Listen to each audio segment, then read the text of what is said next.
Okay, shall we start now? Assalamualaikum and hi and good morning everyone. It is a pleasure to welcome everyone to this meeting. First of all, I would like to introduce Mrs. Sharifah, our manager for this project. Welcome to our meeting, Mrs. Sharifah. Please be informed that Mr. Siwan Choi and Mrs. Haruna Sakura is not attending this meeting due to an urgent matter. Okay, our purpose of the meeting today is to discuss how we can support people with disabilities so they can actively participate in the national workforce. Let us go through the minutes of the previous meeting. So, in the previous meeting, we agreed that we must improve budget received from the company for facilities, cost for maintenance, and cost for new equipment. Also, all the things that arise have been solved. Do you have any amendments to make?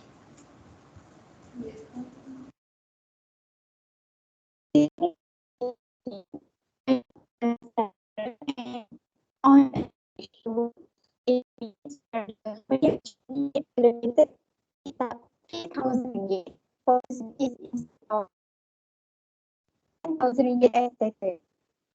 Um,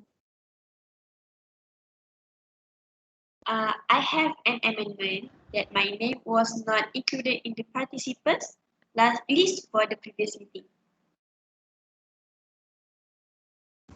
Thank you. I will take note of that. Can someone propose that the minutes of the last meeting be accepted?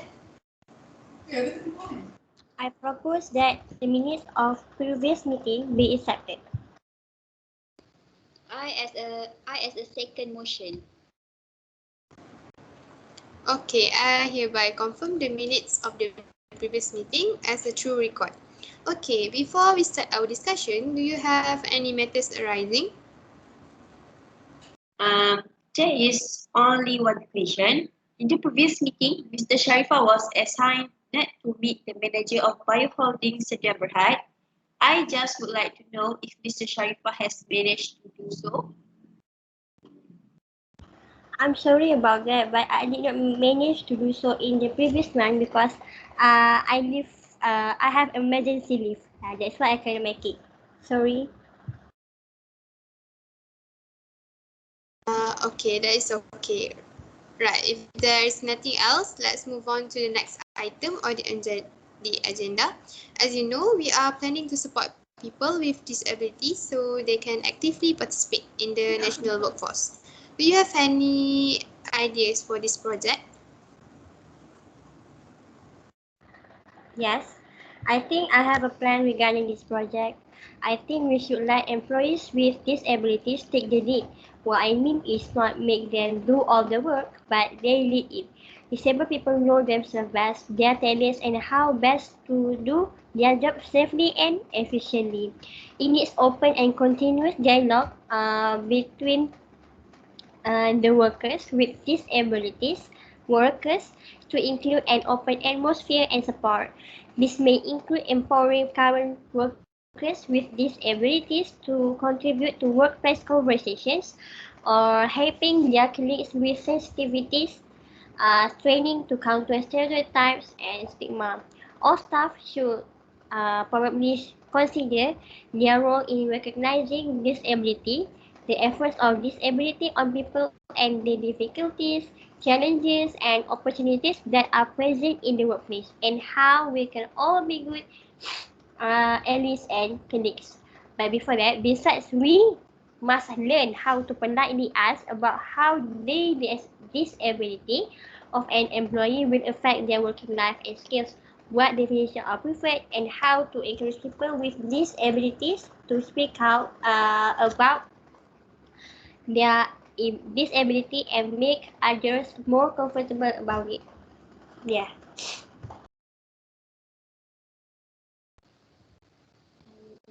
That sounds great.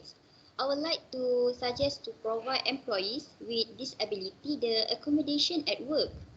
We can help accommodate someone's disability by purchasing software and tools that will assist their computer use. Sometimes, merely adjusting the computer control setting is sufficient.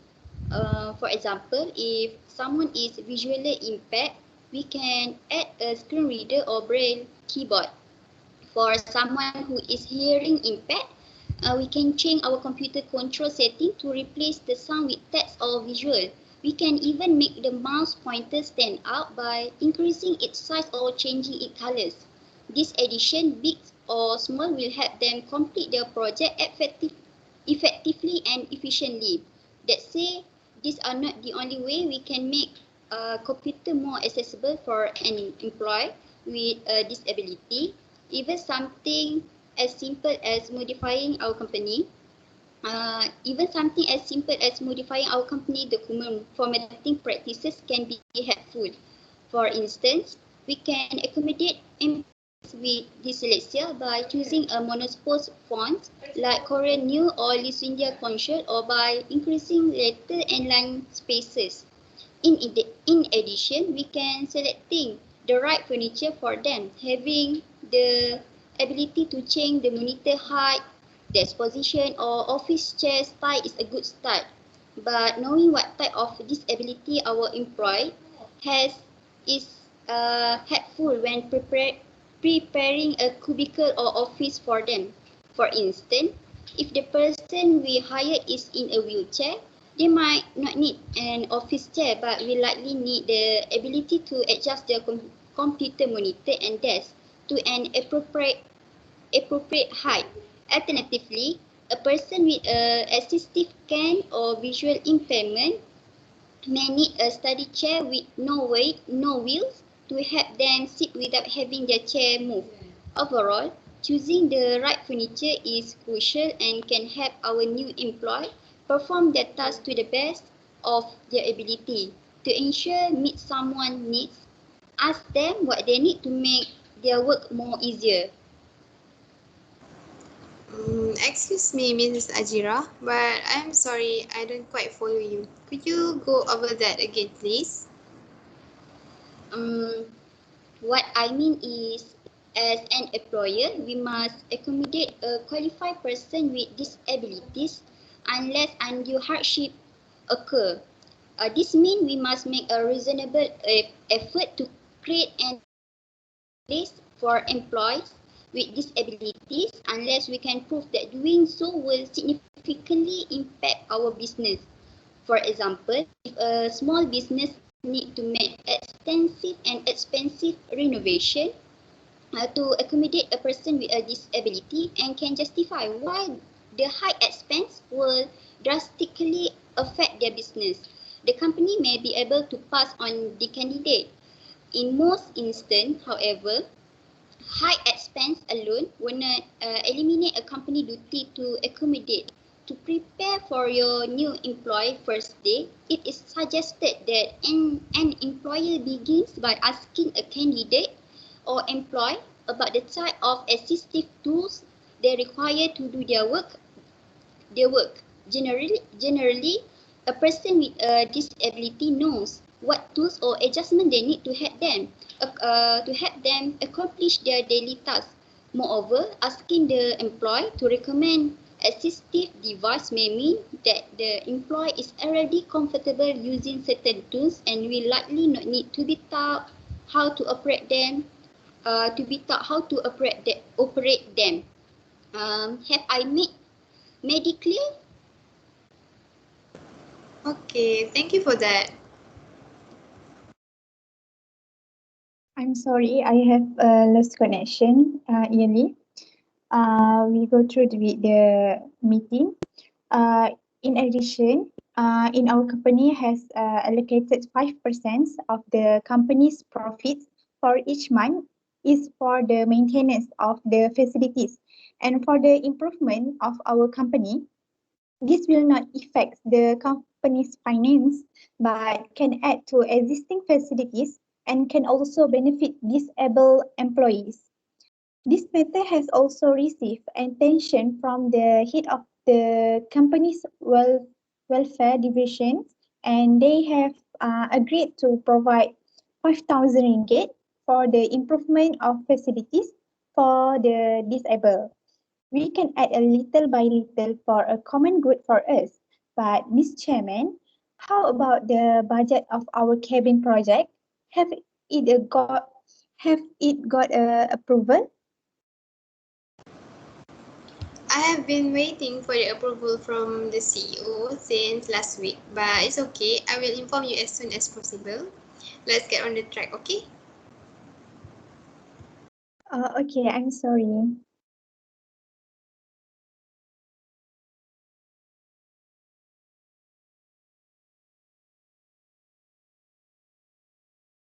Uh, Miss Sharifah, is there anything that you want to add?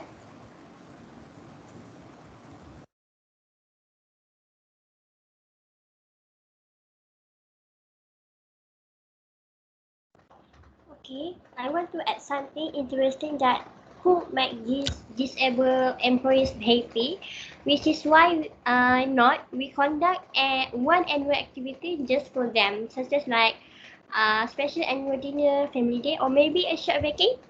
I think it is possible, right?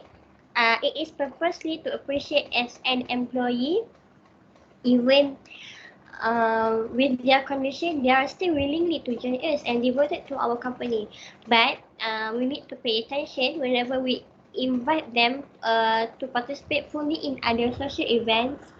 It is good idea to avoid stairs, no accessible toilets, long walk to get there, or lack of sitting and resting areas. Athletic and outdoor activities are common too, but to be accessible involves very unique modification.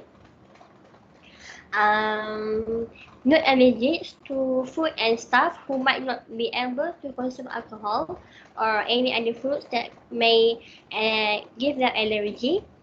And employee social activities should also be announced well in advance because so that uh, the employees can arrange transportation and any help they may need to attend. So basically, in order to help them, we can provide other facilities for them to make sure they could able to do what they want to do or what they have to do smoothly. That's what I thought. Okay, that sounds good. But what if there are invisible or hidden disabilities? What does everyone think? Sorry, Miss Fatin. What do you mean by invisible or hidden disabilities? I mean that it refers to a range of disabilities that are not immediately apparent and they are generally poor levels of awareness about them. For example, some individuals might be managing chronic pain or move differently but not require the use of a mobility aid. Invisible disabilities can include traumatic brain injury, mental illness, fibromyalgia, epilepsy, a learning disability, and arthritis. Do you get it? Oh, I see. I think the way to support people with disabilities so that they can actively participate in the workforce is by raising the awareness of invisible defects, especially among members of the office and the community. Awareness, awareness is important if we understand that not all disabilities are visible. These insights can help us craft a more inclusive and accessible workplace. Not knowing does not excuse offensive behavior, nor does not seeing anything wrong. If you know of the subject of invisible illness and disability, you will be better armed to respond in an empathic and respectfully manner. Consider invisible disability awareness a good starting point. It is important to try to understand them. This can, to some extent, cultivate a caring and common sense in the individual.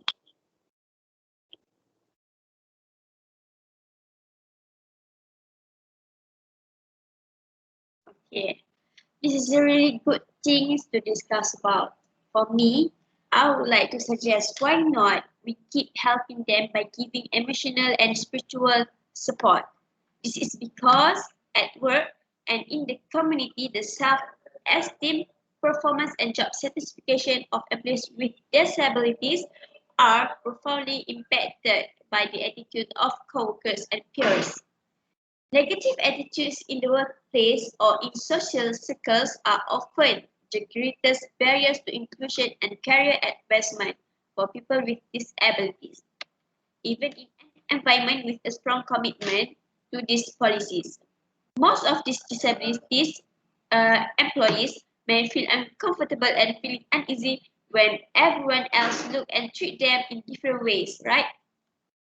They feel like they have more leg and this may make them feel hard to socialize with other co-workers. So this is not good. Besides, we need to take care with our words, language, and actions to make sure we are not accidentally hurting their feelings.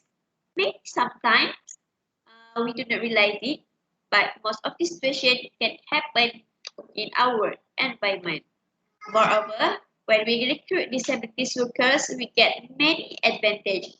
Disabled workers are oftenly are actually more dedicated and less likely to turn over than non-disabled workers. Hiring more disabled workers is good for the economy too because it increases productivity and reduces spending on disability-related government benefits. And most workplace accommodation are simple and inexpensive, better than non-disability, right? So for me, we need to ensure the environment are comfortable enough when working with our company. Alright? That's all. Okay, I see. I can see what both of you mean, but don't you think that accommodating a qualified person with disability unless undue hardship occurs that Mrs. Ajira had said just now is more preferable? What do you think, Mrs. Sharifah? Yes, I think so because that is what we need to do the most. I mean, in the first place, we need to do that. Yeah, I think so.